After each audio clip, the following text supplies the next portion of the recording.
Can trains save Seattle?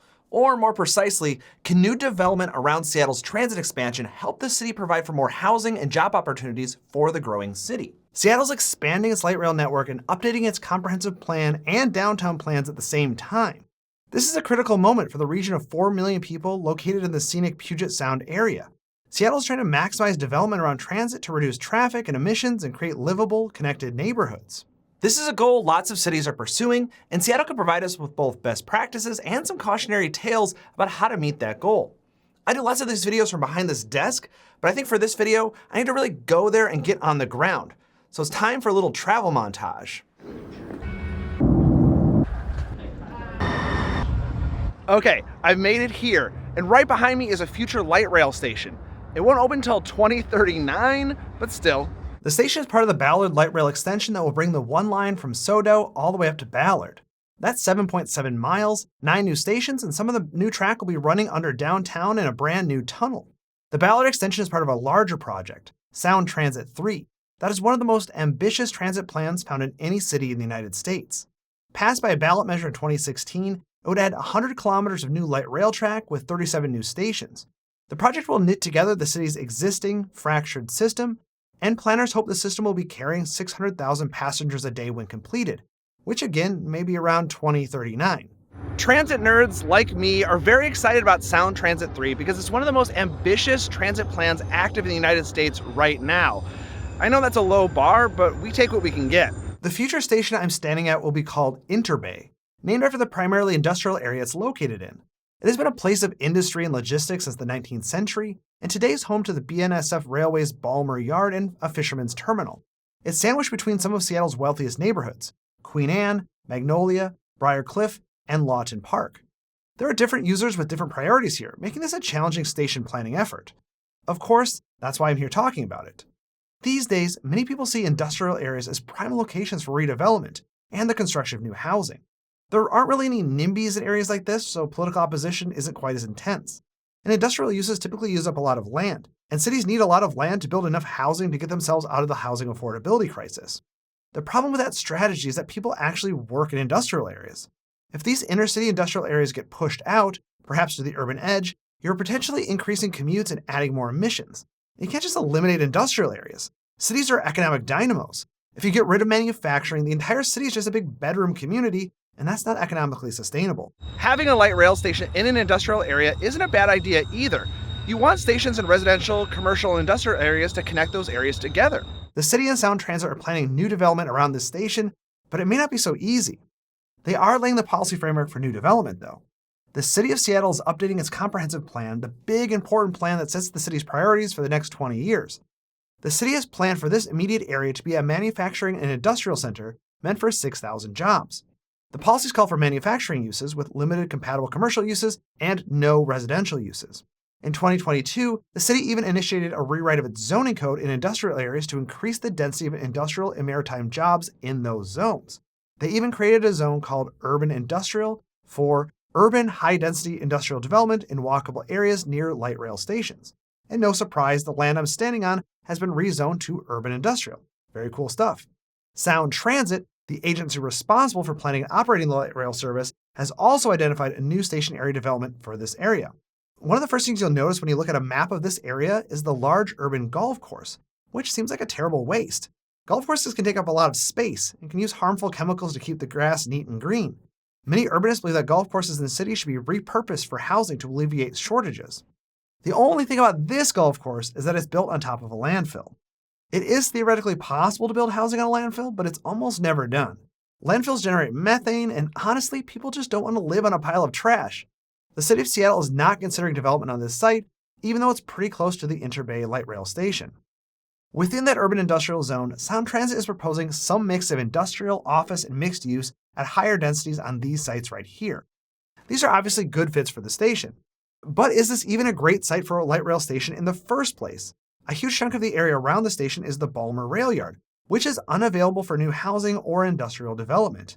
Even within the more narrowly defined station area that the Sound Transit developed, 32% of the land area is single-family housing. That area probably won't see the kind of density needed to make a dent in the region's housing shortage. So there's a sense here that there's a lot of promise, but also potentially some work left to do. Can Seattle take advantage of this rapid expansion of its transit system? Will transit-oriented development be able to meet its region's housing and job center needs? Or will stations be located in difficult to develop areas and leave a lot on the table? Let's dig into it after the bike bell. Okay, I'm gonna hop on another piece of transit and show you another light rail station, but this one's actually under construction. And while I do that, I'm gonna talk to you about the Seattle region as a whole and some of the challenges it's facing, but more importantly, some of the solutions to those challenges. But I don't wanna narrate while I'm on a bus, so I'm gonna let voiceover Dave take it from here. I just don't wanna annoy passengers, and it's super awkward for me as well. Okay, Seattle's located here in the top left corner of the contiguous United States, also known as the Pacific Northwest. The city itself is located on the eastern shore of the Puget Sound. It's hemmed in on the east by Lake Washington. The entire Puget Sound urban area is this area here, and it's home to 4.3 million people and 2.3 million jobs. It's currently the 15th largest metropolitan area in the country, and if Detroit and San Francisco don't turn things around and start growing, Seattle could jump to 13th someday. The Seattle region is growing rapidly, and by 2050, projections show that it'll be home to 5.8 million people, somewhere between where Phoenix and Miami are today. That's 1.5 million new people arriving in the next 25 years, and they're arriving in a region with a tight housing market. In the last 10 years, the average sale price for a home in the city of Seattle proper has more than doubled, from $415,000 to $946,000. That's clearly unaffordable for most new Seattleites and will seriously hamper new growth in the region. It's also led to a spike in homelessness. King County, home to Seattle, counted 34,000 people without a roof over their heads in 2022. These are big problems, and the Seattle region is not standing still. Literally, they passed Sound Transit 3 in 2016.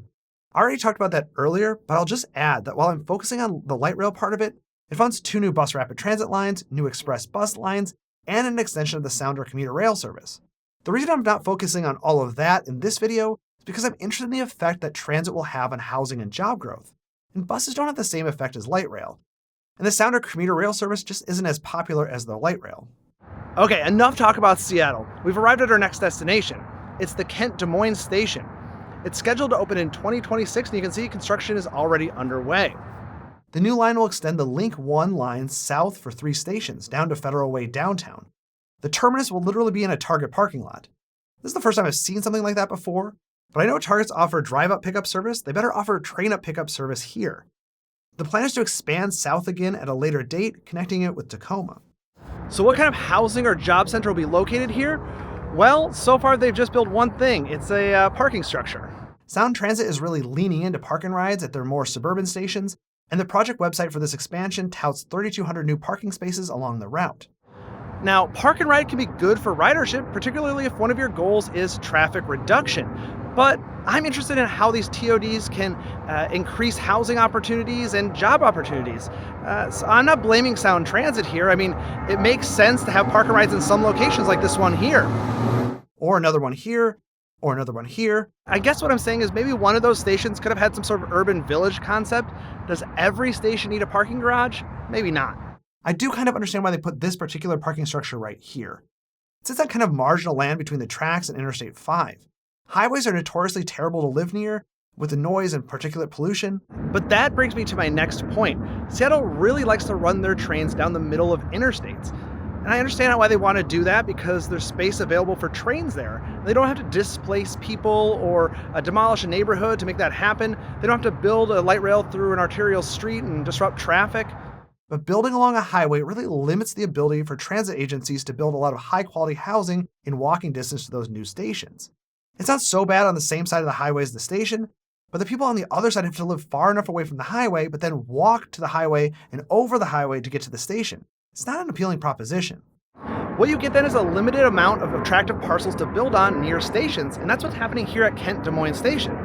Sound Transit purchased 4 acres of land right here for the staging construction of the station. When it's complete, the land will be developed into new housing. Now, I know I just spent some time criticizing Sound Transit's overall TOD philosophy, but they're doing some great stuff too, including right here around the station. I'm going to read off the project description from the website because I really can't say it any better. The proposed project consists of 199 units of affordable housing, targeting households earning 30 to 80% of the area median income. More than half of the units are 2- and 3-bedroom units for families. The proposal includes storefront space for a community serving childcare, nonprofit office space, and a multicultural community center with neighborhood-focused retail, including a potential for a small business incubator and cafe. The nonprofit that will run this project works specifically with people with intellectual and developmental disabilities. The project will absolutely be a much-needed community asset, and all of these residents will be hooked up to a growing, great transit system. That's a win. I hope that these two new projects will be the start of new housing development around this station area.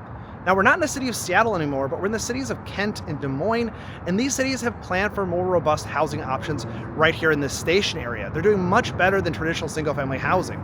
Kent is allowing multifamily as high as 200 feet in some zones. But there are a couple of mobile home parks providing affordable housing, so the risk of displacement that comes with redevelopment is high.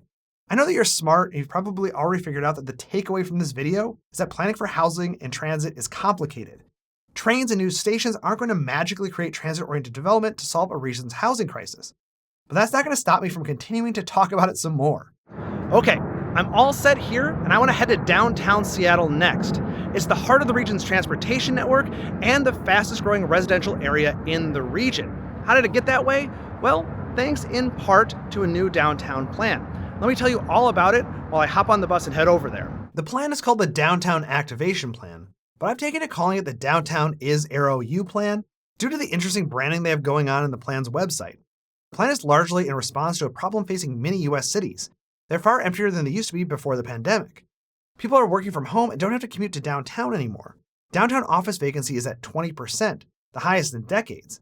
It's about average compared to peer cities, but that's because it's bad all over. If you want to go check out this plan yourself, you're going to notice that a decent chunk of it is not about planning at all. A lot of it is dedicated to combating the fentanyl meth epidemic downtown. We don't need to get into it in this video, but it's definitely something the city is prioritizing. We're interested in the housing and job side of the plan. After all, downtown is the best transit-oriented development out there. It's incredibly transit-served and the least car-oriented part of the metro area. You can build at densities far higher than most neighborhoods in the area. The Downtown is Arrow Us plan offers a good, substantive idea for streamlining new development in the city's core. It takes advantage of a recent change in state law exempting development in the city of Seattle from the statewide Environmental Policy Act if the project has a residential component. Environmental review can be a major hurdle, and now it's just gone. In 2023, the mayor's office pushed through a rezoning of a section of downtown identified in the Downtown is Arrow U plan. The rezoning would increase the height limit from 175 feet to 440 feet, essentially allowing 40-story podium towers. They also reduced the minimum distance between these towers from 200 feet to 60 feet, meaning the towers can be wider and closer together. The city government hopes to get 2 to 4 new tower projects in this area in the next 20 years, which could add as many as 2,400 new homes to this patch of downtown. I'm in this part of the city now, and while it's dense, there's definitely room for more growth. There are only a few buildings 40 stories or taller here. There's also a ton of buses on this route, so it definitely counts as transit-oriented development. The city has also prioritized adding a new primary and secondary school downtown, as it doesn't have one currently. This move could be big for attracting families to the neighborhood. The Downtown is Arrow U plan also calls for attracting a grocery store. This is another amenity that will help convert the neighborhood into an attractive place for households to move to. So there's another potential big move happening downtown, and I'm going to walk over and check it out. Seattle is the county seat for King County, and the county government campus is spread over 8 blocks in this part of downtown. It includes a historic courthouse, jail, and office buildings from different eras. According to King County, refurbishing and remodeling these buildings right here would be prohibitively expensive, and they're considering moving the existing uses to a new location, a new campus, and selling these buildings for redevelopment. They figure they could get $1.5 billion on the open market for these sites. That money could help fund the new campus somewhere else. They even have a site already, a SODO parcel that is much larger than the downtown blocks and currently is used as a base for the county metro buses. Under the new plan, the metro bus base would remain, but a brand new courthouse and jail would be built over the top of it. A new office building would also house county employees. The county would keep the historic courthouse structure downtown, but the rest of the buildings here could be demolished and replaced with thousands of housing units. The county estimates that they could fit 5,000 homes under the current zoning, but if the site was rezoned to allow for more density, the site could host 7,800 homes. That's quite a bit, particularly in an area of downtown that doesn't really have any housing, due to it being home to not only county buildings, but Seattle City Hall. Even better, this derelict administration building will become a new site for an underground link light rail extension, the Ballard link that I talked about earlier in the video that's going to bring service to Interbay. So Seattle could see nearly 8,000 new homes directly on top of a brand new light rail station. The rendering for this development is pretty crazy, actually. That's tall. Even better again, from a TOD perspective, is that this location right here is only 1 block away from an existing Link light rail station, Pioneer Square. Clearly, this is the kind of transit-oriented development Seattle needs. Units built thousands at a time to help improve region-wide affordability and just provide more housing to meet projected population growth. And it's right on top of a transit station. A big benefit of building it on county property is that there isn't a risk of displacing existing residents either. I want to talk about Seattle's comprehensive plan again, as it's the foundational document for new development in the city. And as it's coming after Sound Transit 3, it has the potential to maximize private development near new rail stations. But as it hasn't been adopted yet, it's still a document in flux. One of the key ideas of the plan is to locate density near transit, but the city hasn't always maximized their efforts. The initial internal draft of the plan done by planning staff proposed 50 neighborhood centers, places where higher density was allowed, and these were often at existing commercial centers and stations along the high-frequency transit network. That initial count of 50 was slashed by the mayor's office when the plan was released to the public. After the mayor's office released the plan, local housing advocates fought for more neighborhood centers, and the city recently added 24 more, though it's still fewer than the initial number proposed. Another potential weakness of the plan is its focus on increasing density along arterial streets. You can see the stripes all over the comp plan map. The arterial streets are home to frequent bus routes with stops evenly spaced along the corridor, and the city believes that new housing here is appropriate and transit adjacent. The only problem is that these new apartments will be built along busy, noisy, and polluting streets, while insulating the single-family housing from the same hazards. Those houses are walled in and protected. A better strategy would be to allow for more density just off of the arterial streets in places near a high-frequency transit stop, but single-family housing is still given deference in this plan. Okay, I used that discussion of the comprehensive plan to fly back home to California. It's amazing how fast you can travel with the power of editing. I'd like to take a minute to recognize all of the dedicated advocates working to make Seattle accessible to all, both from a transit and housing perspective. They've banded together to form the Complete Streets Coalition, an organization dedicated to advocating for an affordable, equitable, and sustainable Seattle. Their focus has been the comprehensive plan update, and clearly they're making their voices heard. I also want to specifically mention an independent publication called The Urbanist. They produce quality journalism focused on Seattle's built environment, and their work has led to positive, tangible change in the Puget Sound region. They also keep Seattleites informed on what's happening in their city, something so valuable but increasingly lost as local newspapers die out. As I wrote this video, I would double-check my understanding of plans with the perspectives of the Urbanist writers to make sure I was drawing accurate conclusions. I put a link to the Urbanist in the description, as well as a link to their donate page. So, will Sound Transit 3 help Seattle achieve its goals of providing more housing for the region that really needs more of it? The Seattle region is definitely a leader in transit-oriented development in this country, and all of the plans point to a strategy that prioritizes density and new development along an increasing number of transit corridors. Now, the problem is that Seattle is a West Coast city, and just like about all of the others like Portland, the Bay Area, and LA, the housing crisis is extremely acute. More units are needed yesterday, and digging themselves out of the hole will take everything Seattle can do. The plans I shared with you aren't perfect, but I'm hoping that local activists and stakeholders continue to find new ways to make transit and development work for the good of the entire region. So, can trains save Seattle? Probably not on their own, but the prolonged construction schedule means that Seattle decision makers, planners, and residents have a lot of time to maximize the train's impact. I published this video to Nebula a month ago because I post all videos early there.